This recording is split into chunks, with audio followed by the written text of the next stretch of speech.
So general things first. Your swing time is slightly less than 900 milliseconds. That means 0.9 seconds, which is good. So that means your backswing is fast. Is it okay? A slow backswing causes a lot of trouble. Not trouble for elite golfers. You have more benefits from faster backswing.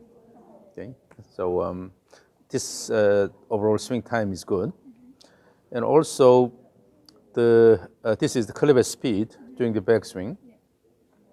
Now the peak occurs about here, and so which is right side of the middle of the backswing here, which is good.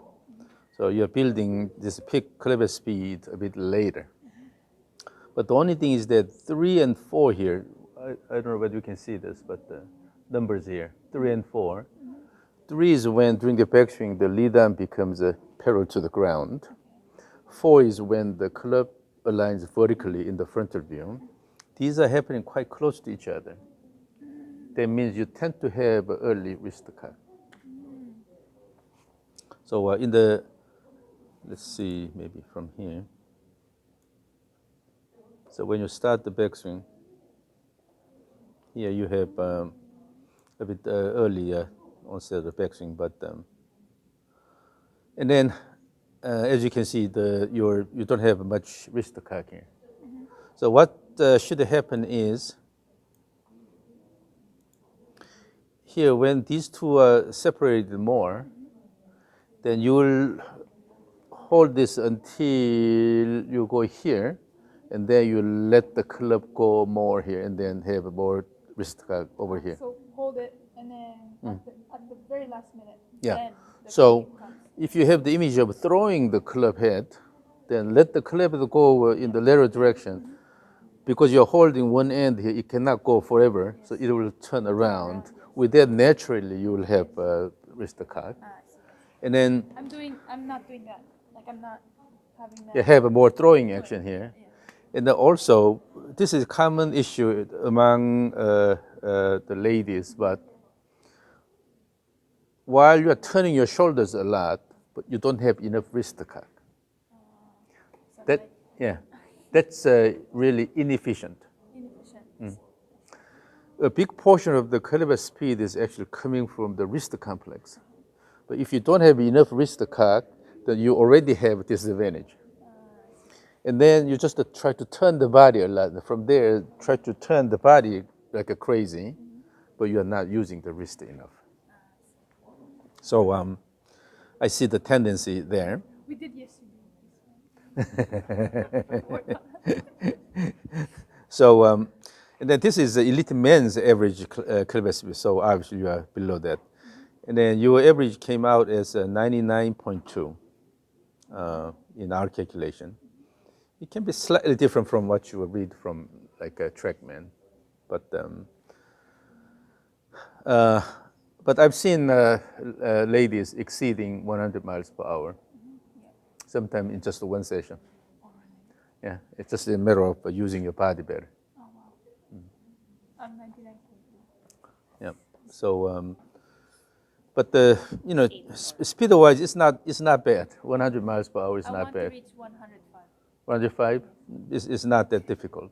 Really? Yeah. Okay. But it depends on how you move your body. Yeah, right. So let's discuss some possible ways of improving your speed. Okay. Let's do it. Let's do it. And then now this is the top view. So when we look down, this large rectangle is your swing plane, which is calculated from the club head motion. So your swing plane is outward here. This is a target line. It's outward. Yes. So about 8 degrees on the average. And so if we go to the impact position here, so still at impact position, this arrow shows the direction of the club head motion. So the club head is still moving toward the target. It's because the club head is moving upward. Yes. So while your swing plane is outward, right, still the direction of the club head motion is okay because you are hitting up. Yes. But this angle is a bit too much. So the more the plane goes outward, the more you have to hit up. Yes, yes. So you have to keep Like keep it neutral. So and then you don't, no, for the driver condition, it should be slightly outward. outward. Yeah, but maybe 2 degrees, 3 degrees. That's okay. And then this rectangle here is the hand motion plane here. So your hand motion plane is also aligned outward compared to the target line here. So generally, your hands are coming inside here and then going outward here. Now, when this happens, and then we have direction gap of about 2 degrees here. So the swing plane is more outward than your hand motion plane. And then this is so this line here is on the swing plane here. So this is the actual clever trajectory.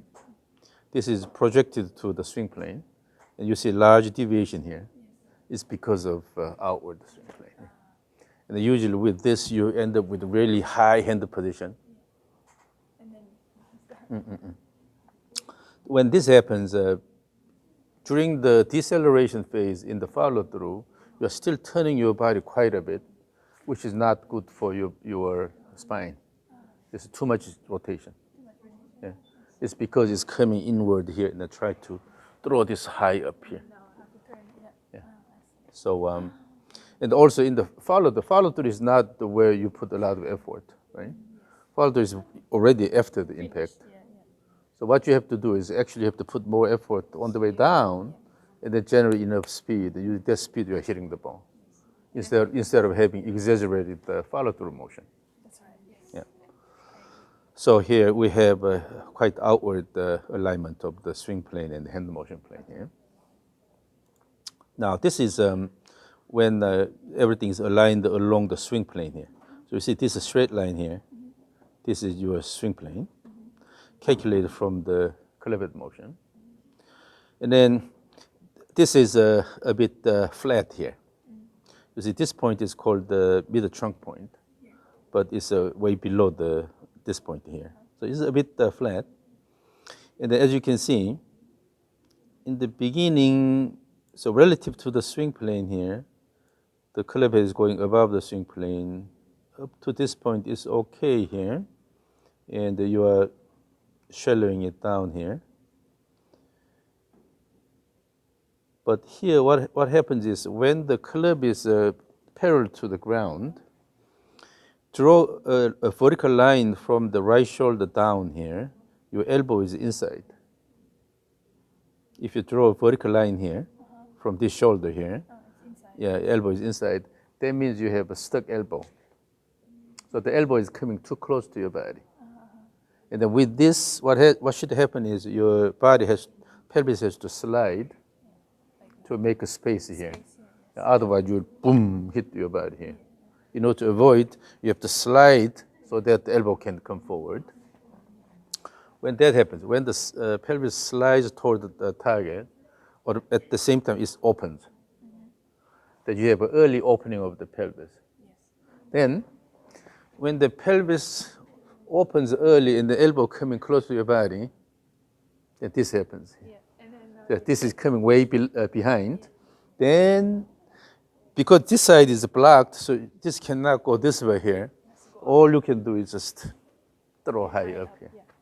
I see. I get. And also in this motion, you are pretty much keep pushing this all the way here. That's why you have exaggerated the follow-through motion.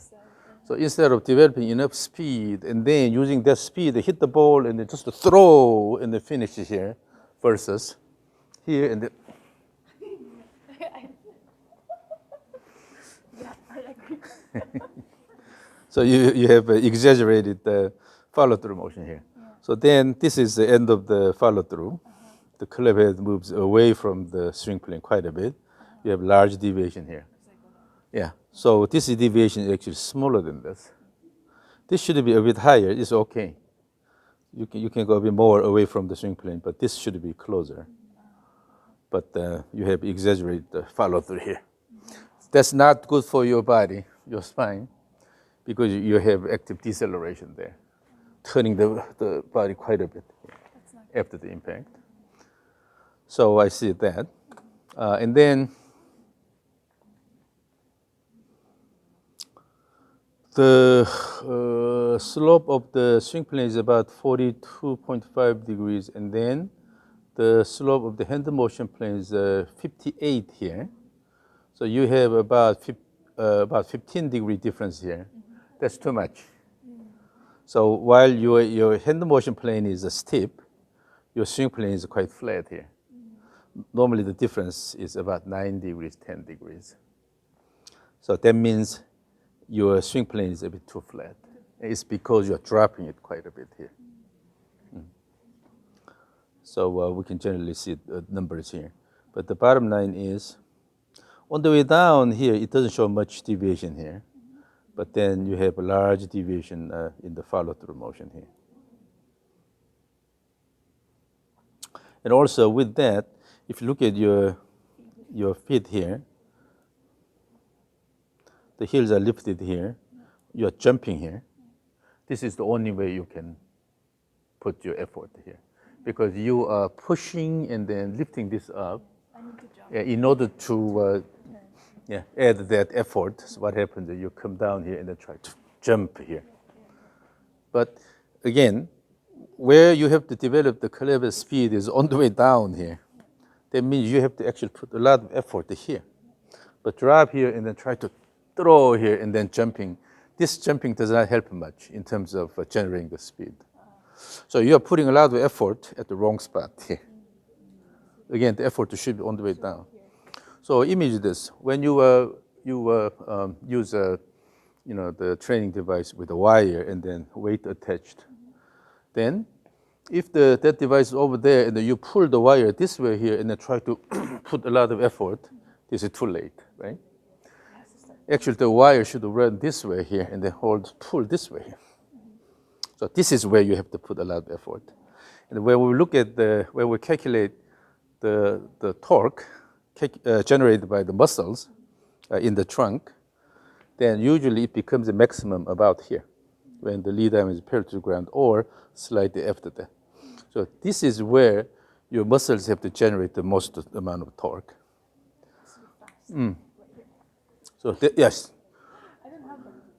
So just to have an elastic band or something, attach it to some sort of mount here, and then pull it this way here.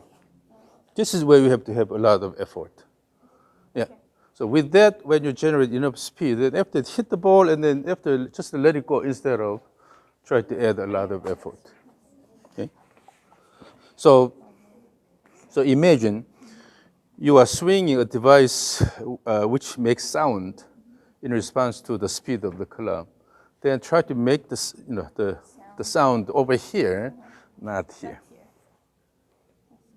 That can be a good image of, or think that there's a drum on the way down here. Try to hit the drum here rather than having the drum here.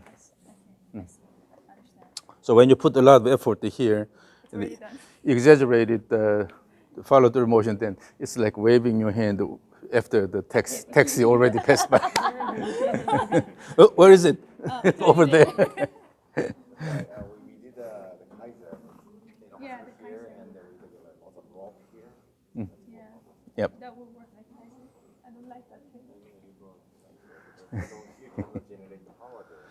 So some cases, in the fitness gym, they use the wrong exercises for the golfers that I can see pretty much every day.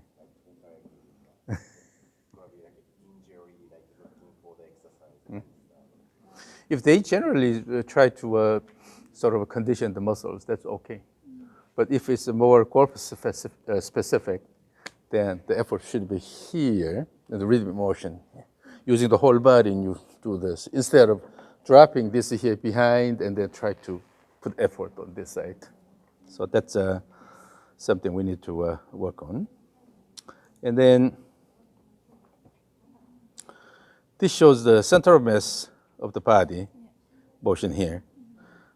So you are initially starting from here and then going this way here, dropping it quite a bit and then coming up like this. And the pattern actually should be going horizontal, go up and diagonally down and forward, and then this way here. But you have really limited horizontal motion here. I don't have. Okay. because you're putting a lot of effort in pushing the ground in the downswing here. So you are not letting your body go toward the target. So the good rhythm should be similar to a stepping like action here. Step and step and step, stand on this side, instead of. That's Yuka. Yeah.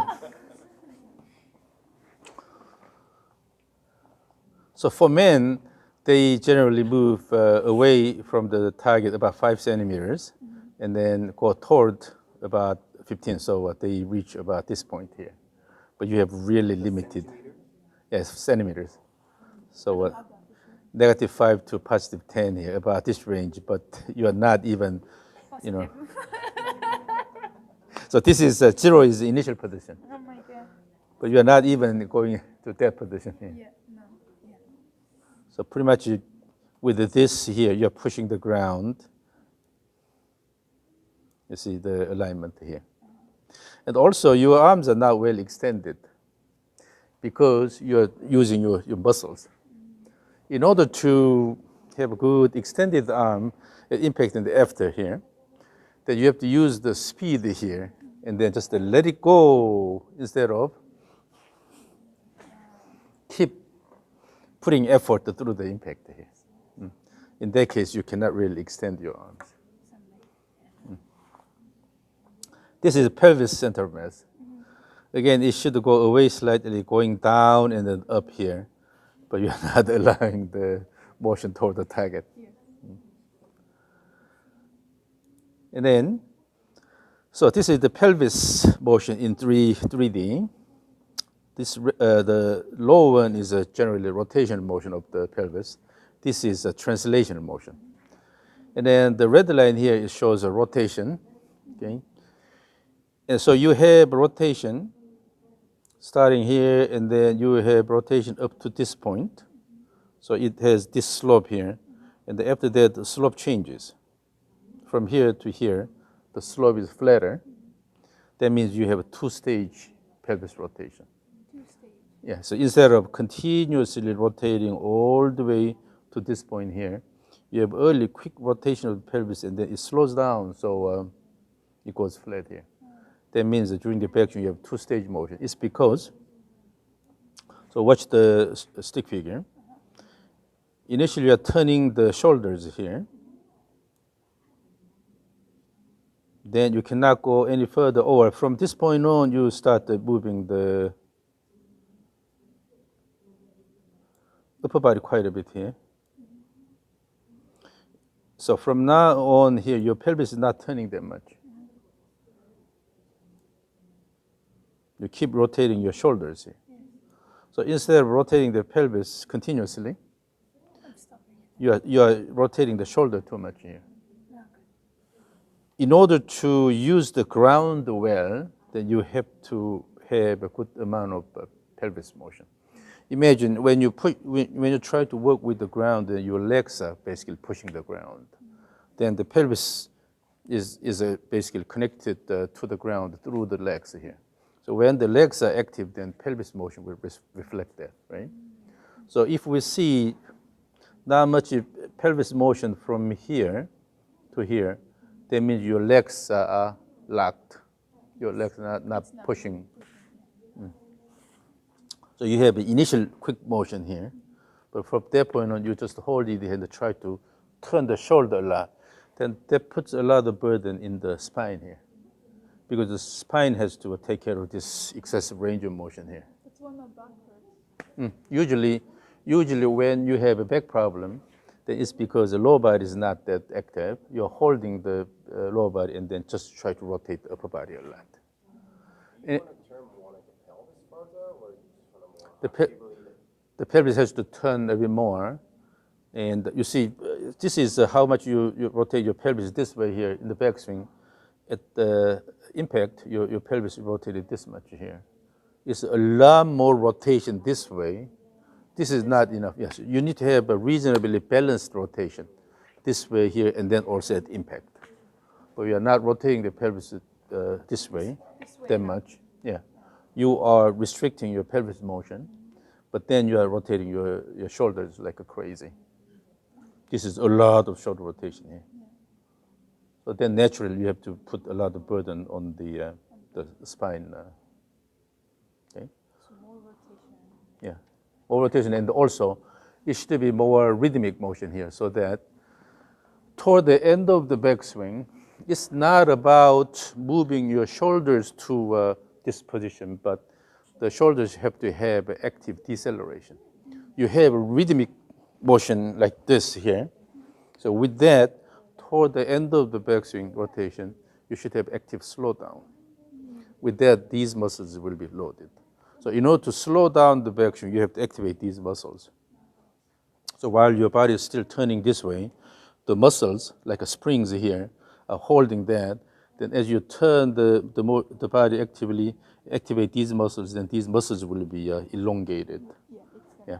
And then it doesn't have to be a lot of rotation, but actually you have to activate these muscles so that the muscles are actively lengthening here, not passively lengthening.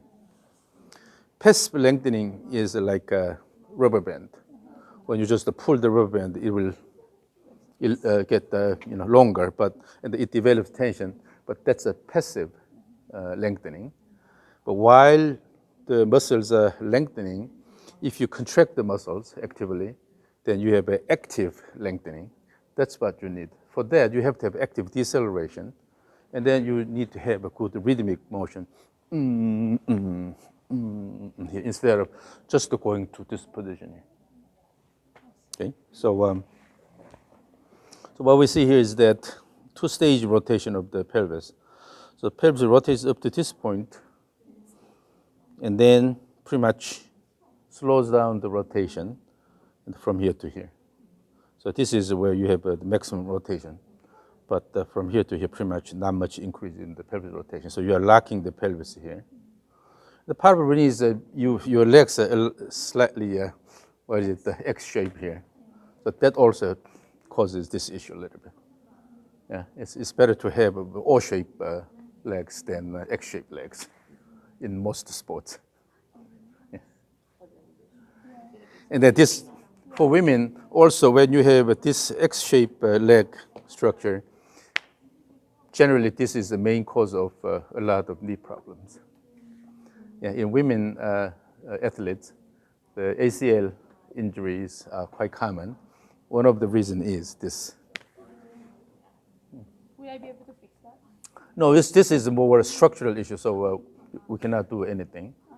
But the thing is, when you have this shape of legs here, then you generally tend to hold it here, lock it. That's why only you need to turn up about here. But still, you should be able to use the legs here, so that the whole body motion is coming from the leg actions here. Then your pelvis will reflect that here. And then go up here, and then just turn this way instead of.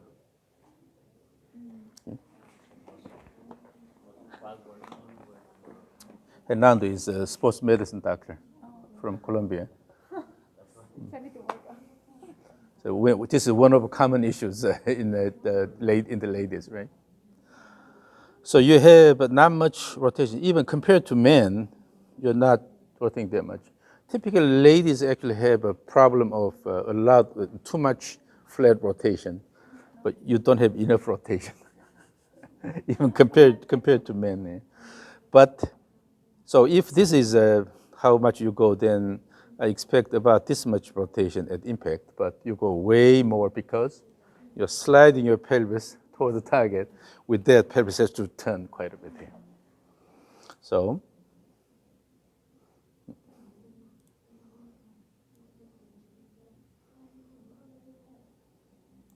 you see the pelvis rotation. This is because this is coming behind your body. And then this is the X factor, separation between the hips and shoulders. This penny is okay here, but it's too much here. This is the elite men's average, but because you're turning your shoulders quite a bit here. So this is the hip line, this is the shoulder line. We're looking at this in the swing plane. And then the separation here is called the X factor. So the X factor becomes 0 about here when these two lines are parallel to each other. But then the shoulder turns more, so the separation increases here. And this is Littman's areas, but you are going way up here. So it's a lot of separation. So with this much shoulder rotation, but still if you look at the wrist cock here, it's not much. At this point, it's better to keep the club here. If you wanna, have a more wrist cock, and then still keep this body posture, and have more wrist cock, then the club goes here. Okay. So when the club goes here, you're having good amount of wrist cock to start with, so you don't have to drop this behind. Part of the reason why you go from here to this position here, dropping, is because you want to maintain the leg. Maintain the leg, yes. So in the frontal view, it looks great here when you do that. So from here, in the frontal view, this looks like you have good leg here, but it's not. If we look at in this view, the club is already away from the body quite a bit here. Yeah. So what you see in the frontal view is oftentimes misleading. Yeah. When you intentionally try to drop this here, then it looks like you are maintaining good leg here. But in the swing plane, which is the main plane of rotation, the club is actually moving away from your body because you didn't have enough wrist cock to start with.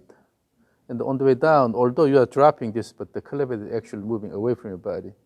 So when the club is located away from your body, then you are increasing something called the moment of inertia of the whole system. Moment of inertia is the resistance to a rotational acceleration. So when you have a large moment of inertia in the body or in the system, then your angular rotational acceleration is small. So you cannot accelerate that fast when the club is located away from your body. But in this view, in the swing plane view, if the club is staying closer to the body, then the moment of inertia decreases. That means that with the same effort, you can actually have a faster rotation. Yeah. So this is inefficient because at the top, this is top of backswing. When we look at this in the perspective swing plane, this is swing plane view, and then the shoulders are rotated this much here. Arms even are going this way here, but you don't have much wrist cock here. So at this point, the club has to go down this way here. So it is okay to let the club head go down a bit more. It's not excessive, as long as you take advantage of that. Usually, when people say large backswing, excessive backswing is bad, is because when you have this excessive backswing, that you start downswing with the casting here. That's why it is bad. Then even if the backswing is large, but if you let the club go away from your body, then still you end up with the same problem, right? So if I can have early rotation and have my shoulder less turn and have more here so that the club ends up still where it is that? So if your arms go this way here, Yeah. and then you maintain club, then actually you have more wrist cock here. Yeah. So I think that's more. I think I like that more than having my club. Yeah. So because this shoulder rotation is excessive, Too much, right? yeah. Yeah. So Maybe less. the arms are almost going upward here, and then with the less wrist cock.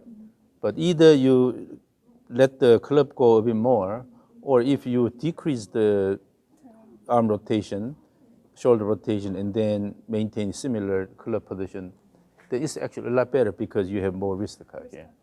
In the end, what happens is on the way down, in the downswing, in the first half of the downswing, time-wise, you are developing fast rotation of the body. In the second half, your body slows down, then you have to let the club further accelerate. But in order to do that, you must have enough wrist cock. Yeah. Then you will be able to let the club go while the body slows down. But if you don't have much wrist cock to start with, I have to keep then yeah, it's hard to do that. So you keep rotating your body, dragging it all the way here. So in this motion, in this motion, you will see that you're pretty much dragging the club. All the way here. Yeah, you're not really letting it go.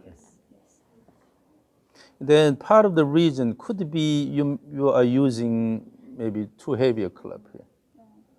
I checked your club mass.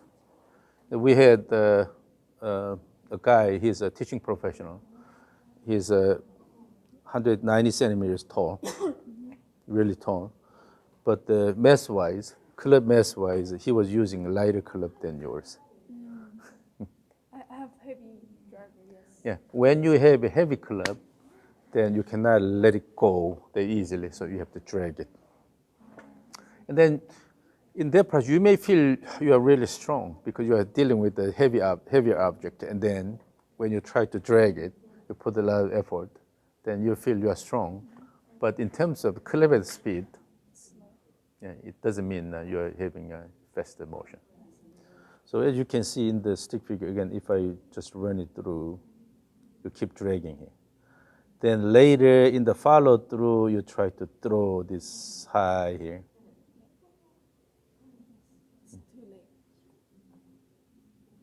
So when you try to keep good wrist motion,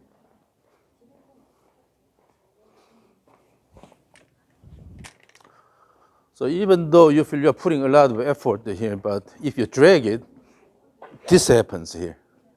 But if you have a good wrist motion, so without turning the body that much, still you can generate a higher whoosh sound here instead of. So when you have a large body rotation, but if you don't use the wrist that much, then this happens. But when you use the wrist really well here, and then down here, and then just throw.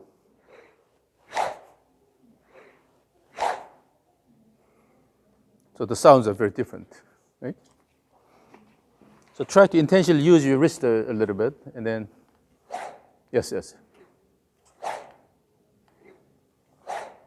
And then also, that throw, your hands are traveling too much this way.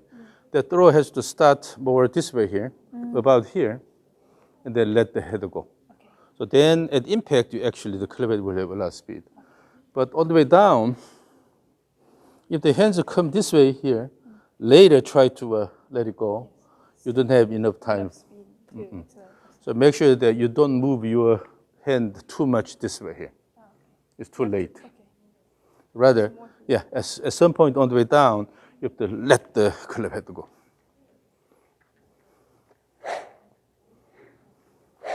Then what happens is on this side here, you're just following the club head.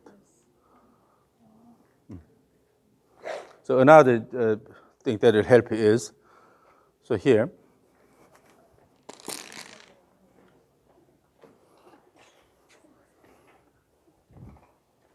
Oh, it's the rope. The So- famous rope. so hold the rope. So face this way, and then hold the rope. With both hands. Imagine that somebody is holding it here, and they try to pull down. That's where you have to put a lot of effort here. This is where you have to put effort. So when you have this gym device, the equipment with the wire running this way and the weight attached here, you can use that to practice this one here, instead of putting a lot of effort on this side here. Then with that also have the image of hitting a drum on the way down. Boom, this here. And also another practice that will help is this action here. When you have intentional stop on the way down. So go up here. So when you stop this early, then you have to accelerate early and then decelerate and then stop here. With this, you'll be able to bend this quite a bit here.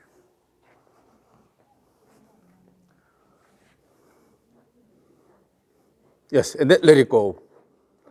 So after maybe, it's called the pumps. So after maybe 2 pumps, then let it go. Yes, yes. Now you see here the whoosh sound that's happening here. Yes. So that's the idea. Again, 2 pumps. Yes, look at that. So you are in the right track. So, you can practice that way. Okay? I'll bring some. So basically, you're putting a lot of effort in the follow through, and through the impact and follow through.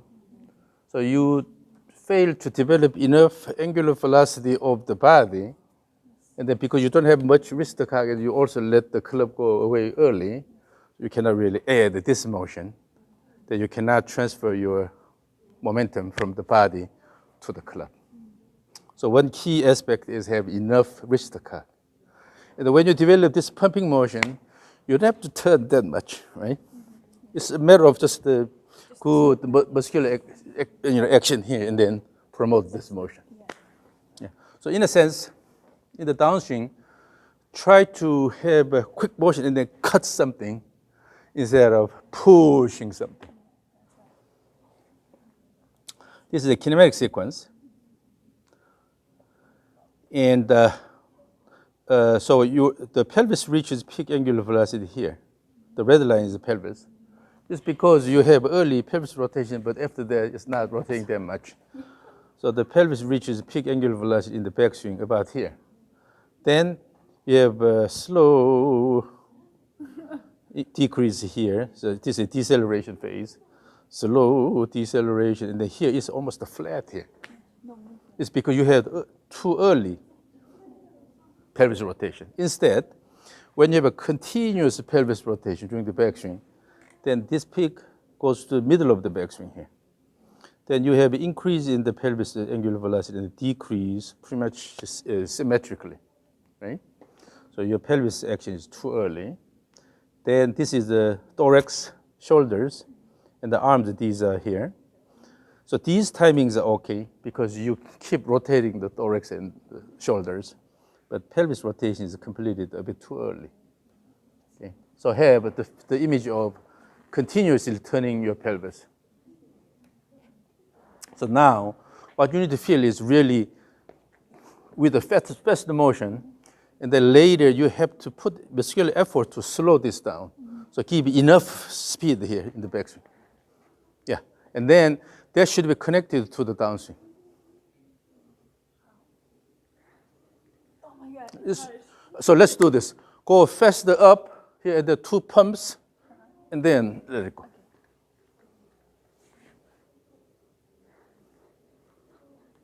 That's it. So because in order to introduce the pumps here, what you did was you had the active early action here and the early deceleration. So in order to have this pumping motion, you have an active backswing here. Again, so kind of faster backswing and the 2 pumps and then let it go. And then here, even in the backswing, try to increase the way your body rotates.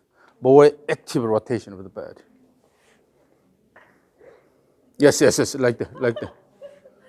So don't worry about controlling this. Okay? Yes. So that's the idea. So you really have to use just wind up here, active wind up and the slow down and then pumping action here. Ooh, her pumping action is really good. That's good. So then you will have more continuous pelvis rotation rather than finishing the peaking here and then here you have a long phase of just slow pelvis motion. But more importantly, your transition phase here, these are all clustered. It's because in your image, you just want to reach this position here. And then your main effort is in the downswing here. But actually, when you have an active backswing and then going into downswing, then the transition phase will be elongated, and you have a more sequential transition. Okay. But here it's almost everything is clustered here. Yeah, that means you are starting the downswing pretty much at the same time here. And then also, when your backswing is slow, then what happens is you have to compensate. Your body knows that by instinct. Oh, I'm not ready to go. Then what happens is, go here, you will introduce this motion. So that I can have this late. But if you have an active backswing and then you have pumping action, you don't have to do that because you have enough elongation here. The body's ready to Yeah. So you have all the sensors in the body, and then the sensors are telling you that whether your body is ready or not. But when you have an active backswing and then good action here, then it tells you that, oh, yes, you are ready. Then you can just go down. But if you go slow here and then just try to reach this position, that these are not really ready, then your pelvis has to show excessive motion there. Yeah, and then everything, the effort is late in the downswing and the follow through. So you need a lot longer transition phase and sequential transitions. That is coming from active backswing motion. When you have an active slow down and going down automatically, you have well-spaced sequential transitions. But if your goal is to just reach there and then try to put a lot of effort here, then you have almost a clustered transition here. That's what I see here. And then, so the pelvis angular velocity, and then the thorax and shoulder, these are delayed here. It's because you are not having active early part of the downswing. You are putting a lot of effort here. Yeah, the peaks should occur about here. When the club is aligned vertically, here all your body parts should pretty much reach the peak angular velocities here. But these are delayed. And also your pelvis is decreasing rapidly here. And then soon after the impact, the pelvis angular velocity goes negative here. That means that pelvis is actually turning in the opposite direction. So after impact, you have really active pelvis, sudden stopping of the pelvis is because you're putting a lot of effort here. But so the peaks has to occur early. In order to do that, you have to actually have active early part of downswing. What happens when I'm pumping? Yeah. Then, now let's see how you interact with the ground. So again, in this one here, we have 3 graphs here. The middle one shows the ground reaction force. So the force coming from the ground. At the beginning of the backswing here, you have more force from the lead foot. This is good. Okay, so this is good. The reason why you are using about 900 milliseconds overall swing time is because you have active lead leg action at the beginning. So with that, you can have a bit faster backswing. Okay, but that fast backswing is not just the full shoulder turn here, but you have to have active body turn here. And then your trail foot force peaks here. At this point, you have the blue line is the force acting on the right side. It peaks here. The total force, red line is the total force, combined force here, that peaks about here. This is the largest value here. This timing is a bit early. So this peak has to occur about here when the club is pretty much horizontal here. So this red line should reach peak value about here. Then blue line should peak slightly after that, maybe about here. So you have an early push here. That's why you have a quick pelvis motion early. But still, you have a good push from the trail side. This is good. Here, this is the total force here. This arrow in the middle here. So the blue line shows the value of this arrow here. Green is this arrow here.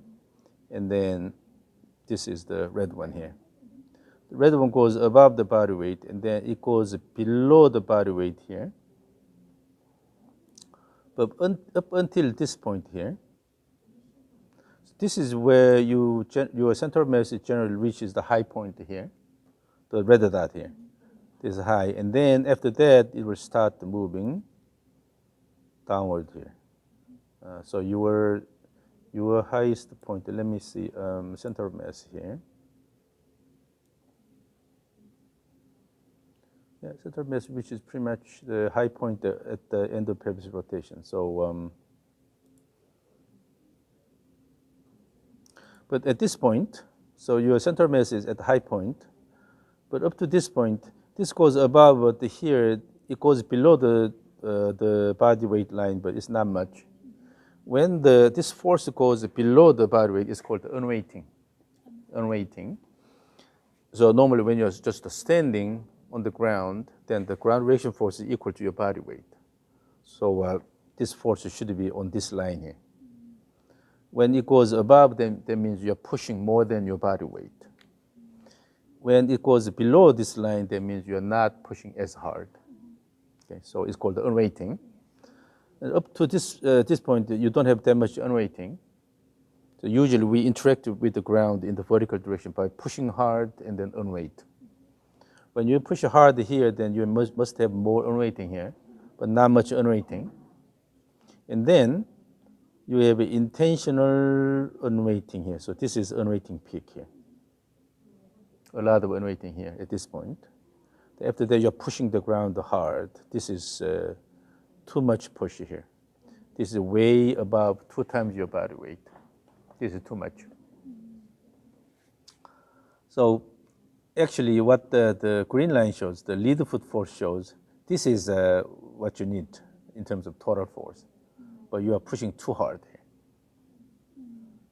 Okay? And with this unweighting here. In order to push hard, you have to have a lot of unweighting before that. But this unweighting is delayed. The unweighting peak occurs about here, but usually the unweighting peak occurs about here. So you have to have a continuous unweighting here and then continue and then reach the peak value and then the force has to stop up here.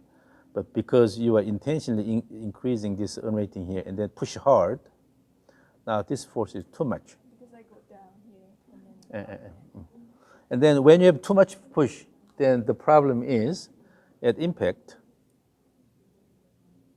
So about here, the force becomes equal to the body weight. And after that, you have unweighting at impact. Almost jumping here.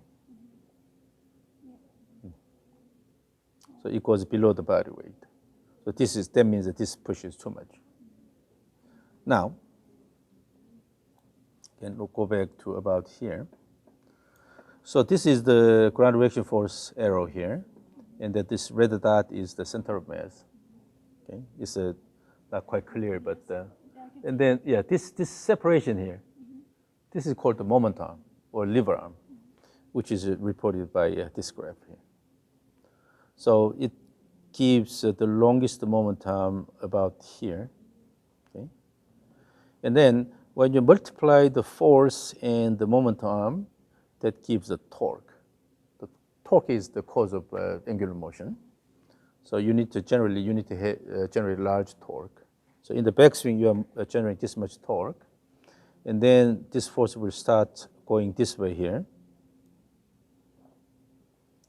And then about here is passing through the center of mass. Then the arrow passes through the center of mass, so there's no gap there. So moment time is 0, torque is 0.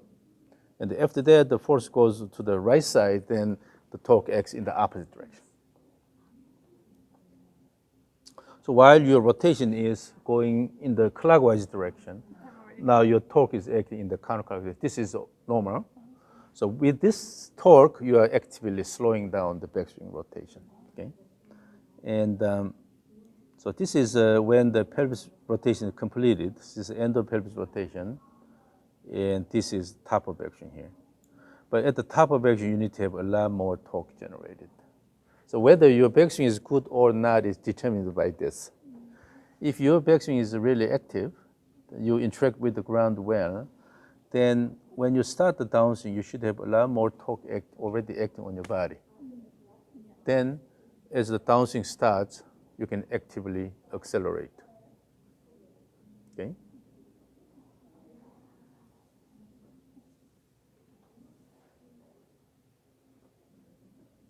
Just students. students. It seems they are having a tour. Yep.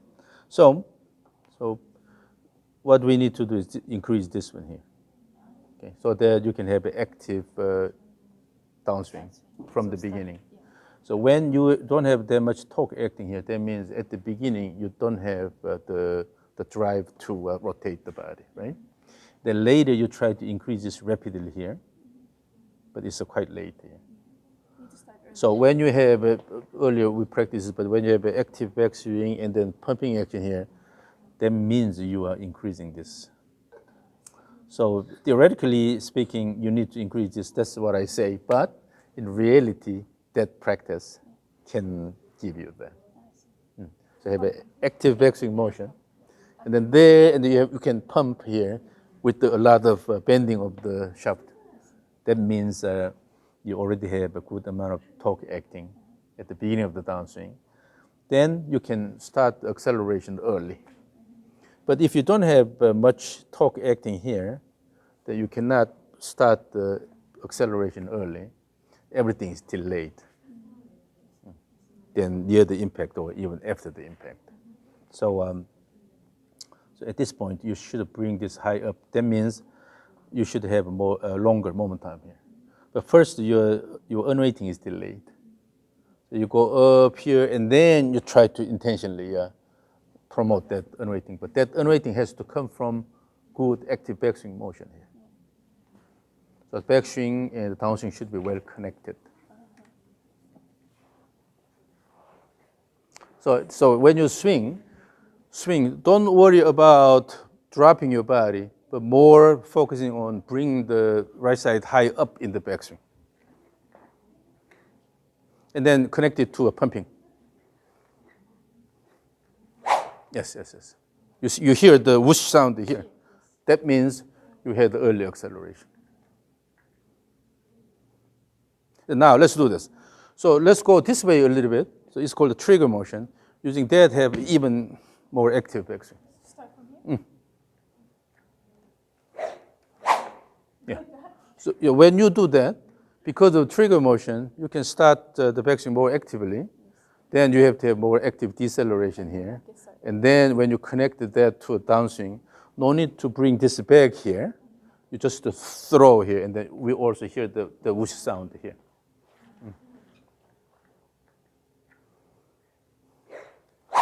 Yes. So you need to activate the backswing so that you can have good deceleration. And at the beginning of downswing, you should have a good amount of torque already generated. But if you fail to do that, then everything is delayed. Yeah.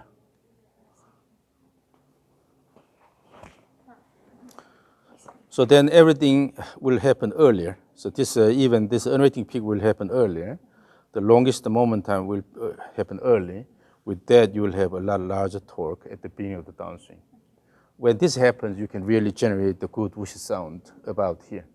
But if you fail, then whoosh sound happens here. So that sound can be a good feedback, actually. Yeah. So this peak is delayed, and then you have a lot of unweighting. However, this promotes too much force here. Then let's see what happens because of that. So when you progress here, you have a hard push here. It looks like you're generating a lot of force here. But about here, the force arrow again passes through the center of mass. That means you have a zero momentum here. Now the torque is zero. After that, the torque goes in the opposite direction here.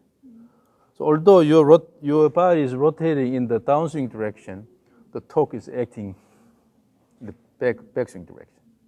So this torque actually interferes with your rotation. You don't have to generate a lot of torque at this stage, so it can be close to zero, but you don't need to go in the opposite direction here. So this is actually interfering with your rotation. Then what happens is this is the angular momentum. So how much momentum your body has. But you see, your angular momentum reaches peak value. The red line is the whole system angular momentum. it reaches peak value, and then toward the impact, it actually decreases here. This is bad here. You have to maintain this, but this is decreasing. It's because of the torque acting in the opposite direction. So this is the problem with the jumping here. Because I jump this way. When you jump, then the force shows a lot of unweighting here. And with that, typically the force goes on the left side of the center of mass here. Then we have this gap here. It causes torque in the opposite direction. Yeah, so it interferes with your rotation. So although you feel like you're pushing the ground really hard, but it's actually doing a harm. It generates a detrimental effect on your swing. It's because you're pushing too hard here. After this much push, and then you are going into unweighting, then this force goes on the left side of the center of mass. It generates torque in the opposite direction. So, you have to reduce this, and then at impact still, your force should be equal to body weight or slightly higher. No need to have this unweighting here. That means you have to get rid of that jumping motion here. So your goal is to swing through. That's your interest. It's not about the jumping your body. So have the feel of rotating about the spine axis, swing through. Yeah. Your goal is to move the club head fast around. Yes. It's not about pushing the ground really hard and jumping.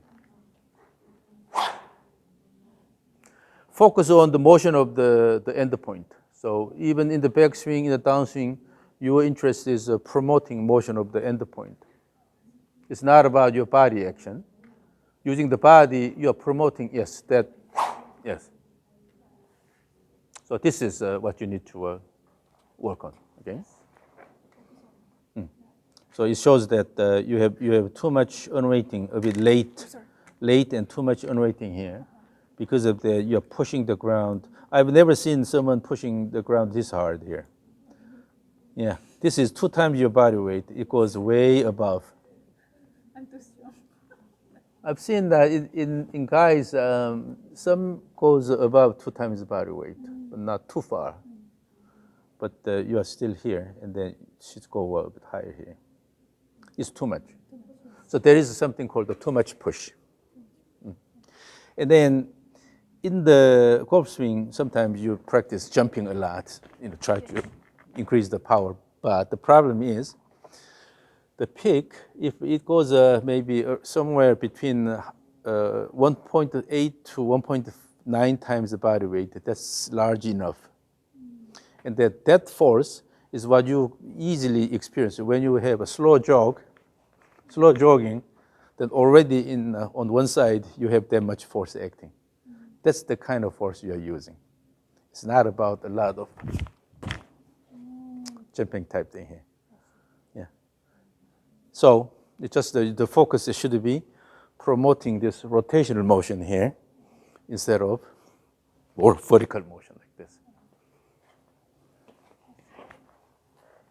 And also another aspect here is that when this comes behind here and you try to throw here, then generally the arm rotation is pretty much coming from the body turn here, right? Turn this way. You cannot add your arm motion here. But when you let the arms come in front of your body here, you can use the shoulder motions here, and then you can actually throw the arms. So you can add the additional rotation to the body. When you have an active arm motion here, then body slows down because you are using these muscles here. So on one hand, the muscle will promote arm rotation here, but the force acts also in the opposite direction. That slows down the body. So naturally, your body slows down more, and then you are accelerating the arms here. You have more speed there. But if it comes here and you're turning together here, you cannot add that much arm motion there. So it's limited to the body turn here. That's why you have to excessively turn your pelvis. Because I don't have that. You don't have the benefit of added arm motion here. So then you try to turn harder and harder. So then it leads to excessive pelvis rotation. So those are what I see here. I have some other things, but this requires some study. Okay.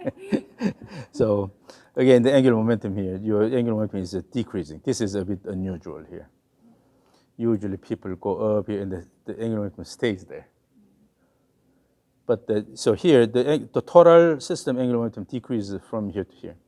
Normally, what should happen is here, this green line is the body angular momentum. The blue is the club angular momentum. So the body angular momentum decreases quite a bit here. With that, your club has to gain a lot of angular momentum if mainly is the interaction is coming from the wrist here. But because your whole system is losing angular momentum here, so this body decrease in the body angular momentum is coming from this one here. And your club is not gaining that much angular momentum here. And then let me show you something else here.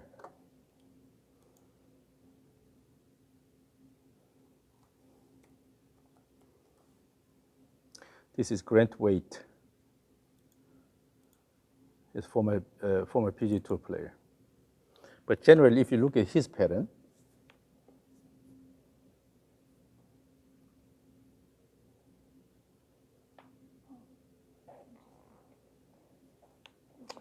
so if you look at the kinematic sequence here, one thing Oh, yeah. really long, good, yes. the transition phase is really long. These are all well spaced. So sequential transition. And then he has also delayed release here. And the peaks are occurring early here. And with that, and also in the frontal view, if the way he interacts with the ground, his unrating peak occurs here. And then at the top of backswing, he's already generated this much torque. This is equal to elite man's average maximum. So a lot of people actually have a lower value at top of backswing. But at the beginning of the downswing, he already generates this much torque. And all he needs to do is just maintain that level in the early part of downswing here. And then his vertical force goes about 1.85 times the body weight. So it's way under 2 times the body weight here. Mine goes out of town. Yeah. Yeah, it's out of town, yes. Yes. And then at impact, still he has force above the body weight here. And then so swing through nicely and standing on the leader side. So basically the feel should be swing through and then stand on the leader side. Swing through and stand on the leader side here instead of just a stand on the leader side after the swing. Using the trigger, and then stand on the leader side, yes. Then you can nicely, stably finish the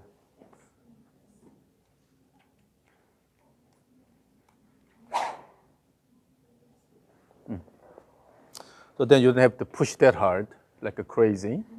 Then you don't have to have a lot of unweighting at impact here. Okay. So even though his torque decreases, but it stays around 0 here, but it doesn't go negative that much here. Then if you look at his angular momentum, so angular momentum stays here. The body loses angular momentum quite a bit here. With that, the club gains angular momentum quite a bit. So at impact, his club angular momentum is almost twice as large as the body angular momentum. So he's slowing down the body quite a bit, but giving the momentum to the club and let the club go faster. So this is the idea. And then generally the easiest way to see this is where the whoosh sound happens. If the whoosh sound happens a bit early, near the impact, that means you activated everything early. But if the whoosh sound goes way after the impact, that means you're putting a lot of effort in the follow through. So, you didn't put your best effort in the downswing. And in order to have early activation of muscles, then you have to use the backswing well, and using that, you are going into downswing.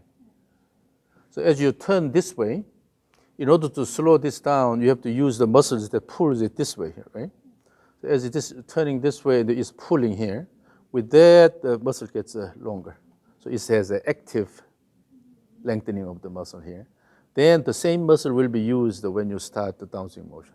So you are essentially elongating this and then shortening here. So it's called the stretch shortening cycle. But so you have to activate the muscles you use in the downswing earlier at the end of the backswing here. For that, you have an active backswing and it's connected to the downswing. So active motion and then going into this motion. Yeah. You have to connect well the backswing to the downswing here. So the purpose of backswing is not just to go to this position here, but rather the quality of the motion is really important. Okay? And then if you activate early, then you have more speed generated early. And doing that, hit the ball, and then just let it go instead of putting excessive motion here. Okay? So that's what I see here.